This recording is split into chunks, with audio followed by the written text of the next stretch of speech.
सभी को जय हिंद। तो आज की वीडियो फुल मेडिकल प्रोसेस के ऊपर है। आपको जो मेडिकल होगा वो कैसे कैसे होगा, ठीक है। आपको कितने चीज़ जो है वो चेक होंगे। और जो पिछले वीडियो जो मैंने बनाया था वो वीडियो आपको फुल प्रोसेस के था आपका डॉक्यूमेंट का, ठीक है। आप कौन कौन से डॉक्यूमेंट लगने वाले हैं और कौन कौन से डॉक्यूमेंट आपको ले जानी है, ठीक है। तो उन सब के ऊपर हम प्रॉपर बात कर चुके थे। अब आते हैं हम आपको मेडिकल के ऊपर, ठीक है। आपका मेडिकल में कौन कौन सी चीज़ आपको चेक किए जाएंगे। सबसे पहले आपको इसमें 92,000 जो आपका है मेडिकल के लिए बुलाया जाएगा, ये आपको सबको पता है, ठीक है। फुल मेडिकल प्रोसेस की हम बात करेंगे और टोटल जो आपका 18 चरणों में आपका मेडिकल कंप्लीट होने वाले, ठीक है। आपको 18 स्टेज से आपको गुजरना पड़ेगा। तो कौन कौन से हैं वो 18 स्टेज, चलिए हम बात करते हैं। वीडियो में बने रहिएगा। अगर आप नए हैं तो चैनल को जरूर सब्सक्राइब कीजिएगा, ठीक है। सब्सक्राइब करके भाई को सपोर्ट कीजिएगा। चलिए शुरू करते हैं। वीडियो अगर अच्छी लगे तो आप लाइक ज़रूर कीजिएगा। पहला बात हम करते हैं चेस्ट की, ठीक है। आपका चेस्ट मेजरमेंट हो, चेस्ट के लिए आपको 77 से 82 यानी कि 5 सेंटीमीटर जो है वो आपका एक्सपेंसन होना चाहिए, ठीक है। तो 5 सेंटीमीटर मिनिमम एक्सपेंसन होना चाहिए। बाकी आप जितना करें वो जो भी आपका होगा वो जो फिजिकल में आपका जो हुआ था, आपको नोटबुक में जो आपका जो मिला था उसमें जो आपका जो फिलअप किया था, आपको जो फॉर्म मिला था पास आउट थे, ठीक है। तो उसमें भी आपका ये चेस्ट वाला जो था 77 से 82 आपको जितना भी था उतना आपको लिखा हुआ होगा, ठीक है। तो सबसे पहले आपका जो आपका होगा वो चेस्ट मेजरमेंट होगा। और ये सबसे पहले होगा, ये नहीं होगा। इसके हम पिछले वीडियो था उसमें हम फुल प्रोसेस बताए थे कि आपको स्टार्टिंग से आपको क्या करना है और शुरू से आपको क्या क्या लिया जाएगा। ये हम टोटल 18 प्रोसेस जो है वो कहीं कहीं भी हम कर दें, ठीक है। आपको ये ध्यान नहीं देना है कि आपको कौन सा प्रोसेस पहले होने वाला है। इसके लिए हम प्रॉपर वीडियो पहले बना चुका हूँ, ठीक है। ये जो हम कल अपलोड किए थे, इसमें हम बताएंगे कौन कौन सा चेक किया जाएगा। पहला आपका हो गया चेस्ट, ठीक है। दूसरा आपका आएगा वेट। वेट आपका आप जानते हैं, ठीक है। आपका हाइट के अनुसार वेट लिया जाएगा, ठीक है। आपका हाइट जितना है उसके अनुसार आप वेट लीजिएगा। आप गूगल से आपको चेक कर सकते हैं स्टैंडर्ड जो होता है हाइट वेट चेस्ट, ठीक है। हाइट वेट आपका स्टैंडर्ड जो चार्ट होता है पाई चार्ट, आप उसको डाउनलोड कर लीजिएगा। वहाँ से आप देख लीजिएगा आपका हाइट कितनी है और उसके अनुसार आपका जो वेट है वो कितनी होनी चाहिए। और मिनिमम जो आपका है, जो कि यहाँ तो 170 से कम सेंट जो जिसकी हाइट है वो तो होंगे नहीं, तो मिनिमम जो है वो आपका 50 केजी होनी चाहिए, ठीक है। ये आपका मिनिमम क्वालिटी है, आपका वेट है, ठीक है, मिनिमम है। अगर आपका 170 से प्लस है तो आपको उस अनुसार आपका गूगल से डाउनलोड कर लीजिएगा, ठीक है। हाइट वेट चार्ट, ठीक है, स्टैंडर्ड चार्ट डाउनलोड कर लीजिएगा। उसके अनुसार आप देखिएगा 174 है तो आपको कितना होना चाहिए, 175 है तो कितना होना चाहिए, ठीक है। क्योंकि हर इंसान अपना अपना अलग अलग हाइट के होते हैं, ठीक है। तो उसके अनुसार स्टैंडर्ड हाइट वेट चार्ट ले लीजिएगा, उसको आप देख लीजिएगा। अगला है बॉडी मार्क। कहीं आपका कटा छटा तो नहीं है, टैटू वगैरह तो नहीं है, तो इन सब चीज़ को आपको बॉडी मार्क में देखा जाएगा, ठीक है।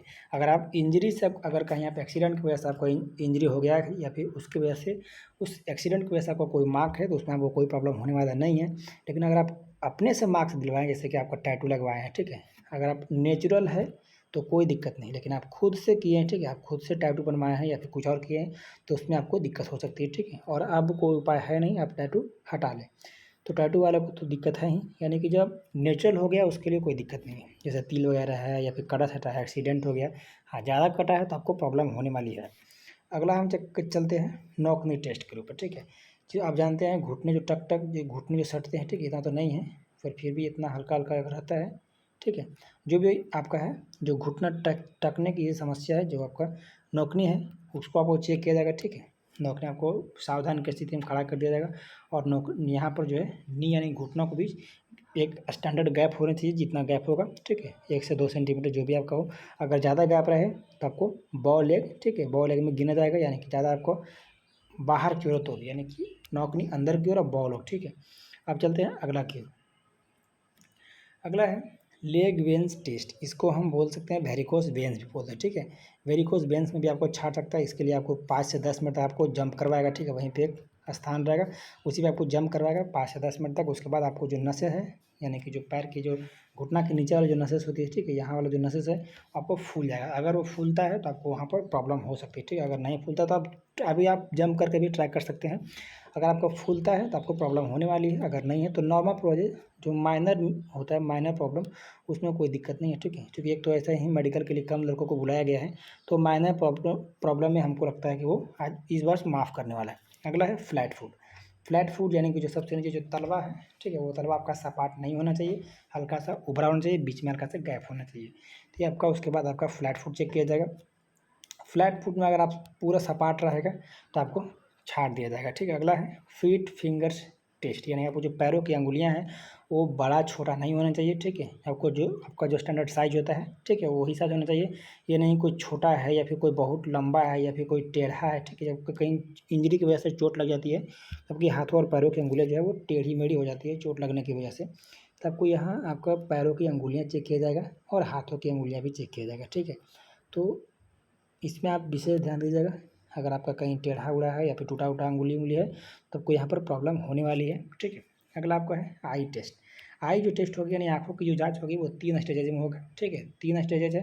पहला आपका है डिस्टेंस टेस्ट, यानी कि डिस्टेंस मेजरमेंट। एक निश्चित दूरी पे आपको कोई पाई चार्ट रख देगा, ठीक है, जिसमें आपको कुछ वर्ड लिखा हुआ रहेगा, मोटा में या पतला में कुछ भी होगा। आपको बड़ा से लेकर छोटा तक नीचे आपका रहेगा पाई चार्ट में। आपको फिक्स डिस्टेंस यानी 25 सेंटीमीटर या फिर जो भी डिस्टेंस हो, 20 मीटर या जो भी आपका डिस्टेंस हो, स्टैंडर्ड डिस्टेंस, आप वहाँ जाकर मेडिकल में चेकअप करवा लीजिएगा, नहीं तो फिर आपको वहाँ डायरेक्ट जाइएगा तो पता चलेगा। उसके बाद आपको यहाँ पढ़ने को बोला, अगर पढ़ लेते हैं तो आपको पहला स्टेज क्वालिफाई कर जाता है, ठीक है। अगर नहीं पढ़ पाते तो आपको प्रॉब्लम होने वाली है। अगला है रोटेशन टेस्ट। रोटेशन में क्या होता है कि आपको सीधा खड़ा करके आपको एक मतलब कि आपको हिलना नहीं है, सीधा खड़ा करके आपको एक पेंसिल के सहारे आपकी कहेगा पेंसिल को देखो, ठीक है। इस पेंसिल को नोक को देखो और ये नोक को इधर उधर घुमाएगा, ठीक है, इधर उधर घुमाएगा। और उसमें केवल आपकी आँख का जो काला वाला भाग होता है वही इधर उधर घूमना चाहिए, आपका गर्दन नहीं घूमना चाहिए। अगर गर्दन घूमता है तो आपको वहाँ पर डांट सुनने को मिल सकता है, ठीक है। तो आप खुद से ये ट्राई कर सकते हैं, ठीक है। आप ये वाला जो है वो खुद से ट्राई कर सकते हैं। तीसरा आपका आता है कलर ब्लाइंडनेस। कलर ब्लाइंडनेस के लिए एक प्रॉपर बुक आती है, ठीक है। उसके बुक में कुछ पृष्ठ रहेंगे 8-5 या कुछ मतलब कि नॉर्मल कलर रहेंगे, उसके बीच एक उभरा हुआ रहेगा, जैसे कि आपको ये कलर लिख रहा होगा, ठीक है, ये कलर आपको दिख रहा होगा। इसमें कुछ कुछ और तरह के रहेगा, ठीक है, जैसे कि यहाँ दो ऐसे ये तो पूरा दिख रहा है लेकिन वहाँ उतना दिखने वाला नहीं रहेगा, ठीक है। तो आपको वैसे चेक किया जाएगा, ठीक है। आपको बुक पढ़ाया जाएगा, कलर ब्लाइंडनेस का जो बुक आता है वो प्रॉपर बुक पढ़ाया जाएगा। अब हम अगली बात की बात करते हैं। अगला आपका आएगा ईयर टेस्ट, यानी कि आपको कानों की टेस्ट की जाएगी, ठीक है। कान की टेस्ट किया जाएगा। इसमें आपका साफ अगर कान है या नहीं, कान को साफ करवा के जाइएगा, ठीक है। अगर गंदगी रहेगी तो आपको पॉइंट दे देगा, ठीक है। दूसरी बात, अगर कान में आपका कोई फोड़ा फुंसी है या कान में कुछ प्रॉब्लम है, कोई बड़ी बीमारी है तो उसमें आपको पॉइंट मिल सकता है। अगला है नोज, यानी कि आपका नाक। नाक में सबसे जो बड़ी मेजर प्रॉब्लम होती है वो आपकी हड्डियाँ, ठीक है। अगर आपको हड्डी टूटा हुआ है नाक की कहीं भी, क्योंकि बचपन में बहुत सारी इंजरी होती है, आपको पता नहीं चल पाता है, तो अगर आपको हड्डी टूटी है तो आपको प्रॉब्लम होने वाली है, ठीक है। और अगर नाक साफ़ नहीं है तो कोई दिक्कत नहीं, हल्का सा हो सकता है, ठीक है। आप फिर भी नाक हल्का सा साफ़ कर लीजिएगा, वो तो हो ही रहता है। लेकिन हड्डी टूटी हुई नहीं होनी चाहिए, इसमें आपको पॉइंट मिलने की संभावना 100%। अगला आपको है टीथ टेस्ट, ठीक है, यानी कि आपको दाँत में सबसे जो नॉर्मल जो बात होती है वो आपकी एक स्टेज में व्यवस्थित होना, ठीक है। कैनाइन है तो कैनाइन के सामने होगा, ठीक है। बाकी जो भी आपका मोलर है तो प्री मोलर जो भी आपको है वो ऊपर और नीचे दोनों जो दांत है वो कंडीशन सेम होना चाहिए, ठीक है। ये नहीं कि कोई आगे है कोई पीछे है तो इसमें आपको पॉइंट मिलने वाली है। या फिर दो दांतों के बीच जो है गैपिंग बहुत ज़्यादा है तो भी आपको पॉइंट मिलने वाली है। इसमें आपको टोटल 22 पॉइंट होती है। 22 पॉइंट में अगर आप 14 नंबर ला लेते हैं तो आपको पास घोषित किया जाएगा, घोषित किया जाएगा, ठीक है। आपके दांत सड़े नहीं होने चाहिए, दांत गंदे नहीं होने चाहिए, तो आप बेहतर होगा कि अभी आप दांत साफ करवा लें। 5 से 10 दिन पहले आप दाँत को साफ करवा ही लीजिएगा, ठीक है, वहीं आपको आपके लिए बेस्ट होगा। दूसरा आपका हार्ट टेस्ट, ठीक है। दूसरा आपका हार्ट टेस्ट यानी हार्ट रेट जो होता है, हृदय की धड़कन है, आपको वो चेक किया जाएगा, ठीक है। आपका हार्ट रेट जो है ज़्यादा या कम तो नहीं है, आपको ये हार्ट रेट नॉर्मल रहेगा। इसमें आपको छाँटने की उम्मीद बहुत ही कम है, ना केवल इसमें छाँटता नहीं है, आपको टाइम देगा कि आप बाबू 2 मिनट रेस्ट कर लो, उसके बाद आपका हार्ट बीट फिर से चेक होगा, ठीक है। आपको जल्द दरअसल ये हार्ट बीट जो है वो बढ़ता किसकी वजह से, तो आपको डर की वजह से है। मतलब वहाँ जाने के बाद आप मतलब डरने लगते हैं, ठीक है, तो उसकी वजह से ये हार्ट रेट जो है वो बढ़ जाता है। आपको यहाँ का इसके लिए आपको छाँटेगा नहीं बल्कि समय मिलेगा। अगला है ब्लड प्रेशर, ठीक है, बीपी। ये ब्लड प्रेशर भी जो है हार्ट रेट के ही जैसा ही है, ठीक है। इसमें भी आपका जो होता है 120/80, तो आपको इसमें 140/70 नहीं होना चाहिए या फिर 130 यानी कि 120/80 के इर्द गिर्द होना चाहिए। 10-5 से चलेगा, ठीक है। अगर ज़्यादा गैपिंग है दोनों के बीच तो प्रॉब्लम हो सकती है, इसमें आपको छाड़ भी सकता है, ठीक है। लेकिन इसमें आपको प्रॉपर टाइम देगा रेस्ट लेने के लिए, ताकि आपका प्रॉपर आ जाए, ठीक है। अगला है पाम टेस्ट, यानी कि आपका हाथ मतलब आपको हाथ चेक होगा, ठीक है, उसमें पसीना तो नहीं आ रहा है, ठीक है। तो इसके लिए आपको मुट्ठी कस के बांधने को कहेगा। उसके बाद कुछ देरी के बाद आपको खोलेगा, अगर मुट्ठी में पसीना आ रहा है तो आपको प्रॉब्लम होने वाली है, ठीक है। आप खुद से ट्राई करके अभी भी देख सकते हो कि आपके पसीना आ रही है या नहीं, ठीक है।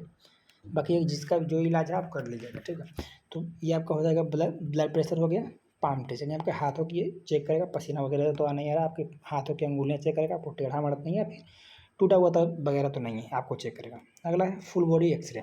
इधर से फुल बॉडी एक्सरे आपको पहले दिन ही हो जाएगा, ठीक है। हम एक शेड्यूल के माध्यम से पहले वीडियो में हम बना चुके हैं, पिछले वीडियो में आपको वो वीडियो मिल जाएगा, ठीक है। लिंक जो है डिस्क्रिप्शन में दे दिया है। तो फुल बॉडी का आपका एक्सरे होगा। ये एक्सरे होने का मुख्य कारण है आपको कहीं भी आप पैरों में या हाथ में कहीं भी आपका जो है हड्डी टूटी फूटी तो नहीं है, ठीक है। तो इसके लिए आपका एक्सरे होता है।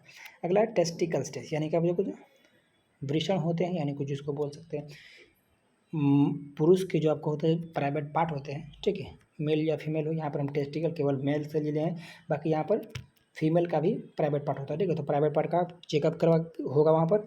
उसमें आपका जो अंडकोश है वो उसमें साइज में है वो डिफरेंट नहीं होना चाहिए, दोनों का साइज होना चाहिए वो बराबर होना चाहिए। अगर आप एक ही सिंगल अंडकोश है तो उसमें भी आपको छाँटने की संभावना है, 100% आपको छाँटना है, ठीक है। या फिर आपको एक बड़ा है एक छोटा है तो इसमें भी आपको प्रॉब्लम होने वाली है, ठीक है। या फिर आपको जो हाइड्रोसिल की जो बीमारी है उसमें भी आपका छाँटने की समस्या है। अब चलते हैं अगले पॉइंट पे। ये 17वां जो आपका है पैराग्राफ टेस्ट होगा। इसमें आपको एक पैराग्राफ देगा, ठीक है। जैसे पेपर वगैरह ना पढ़ते हैं तो पेपर जैसा आपको एक पैराग्राफ देगा, पेज देगा, उसको कहेगा एक निश्चित दूरी पर देगा, जैसे टेबल पर देगा, बोले बाबू पढ़ो, ठीक है। आपको झुक कर नहीं पढ़ना है, जैसे ही आप खड़े हैं वहीं से आपको पढ़ना है, ठीक है। टेबल पर हाथ भी नहीं रखना, आपको नॉर्मल पढ़ना है। ये दरअसल चेक किया जाता है आपको हकलाहट की समस्या के लिए, ठीक है। हकलाहट के लिए आप हकलाते तो नहीं है, ठीक है। कुछ वर्ड आपको रहेगा स्पेशल, उसको आपको पढ़ना। अगला आपका आता है कि सबसे लास्ट में होता है इन सबको होने के बाद इंट्रोडक्शन, ठीक है। आपका इंट्रोडक्शन टेस्ट होगा। दरअसल ये इसमें कोई छट्टा उट्टा नहीं है, इसमें आप बस आपको जो होंगे वहाँ के सोल्जर, ठीक है, वो आपका नाम पूछेंगे, आपके बारे में कुछ जानने की कोशिश करेंगे, ठीक है। वहाँ आप इसमें आपको छाँटने की समस्या इसमें छाँटते नहीं, बस आपके बारे में कुछ जानते हैं, ठीक है। तो यही रहा आपका फुल जो मेडिकल प्रोसेस। बाकी आपको क्या प्रॉब्लम है आप ज़रूर कमेंट बॉक्स में कमेंट कीजिएगा, जहाँ तक हो सके हम सुधार मतलब उसके बारे में बताने की कोशिश करेंगे, ठीक है। बाकी आप बेहतरीन तरीके से मेडिकल देने जाइए। बाकी डॉक्यूमेंट के ऊपर हम प्रॉपर वीडियो बना चुके हैं, उसका भी लिंक है वो डिस्क्रिप्शन में डाल देंगे हम, कौन कौन से डॉक्यूमेंट की ज़रूरत है, ठीक है। आपको डोमिसाइल का, कास्ट का, क्रिश्चियन डेट का होना चाहिए, वो सब हम बता चुके हैं, ठीक है। तो चैनल को सब्सक्राइब जरूर कीजिएगा और वीडियो को लाइक कर दिएगा। मिलते हैं नेक्स्ट वीडियो में, तब तक के लिए जय हिंद।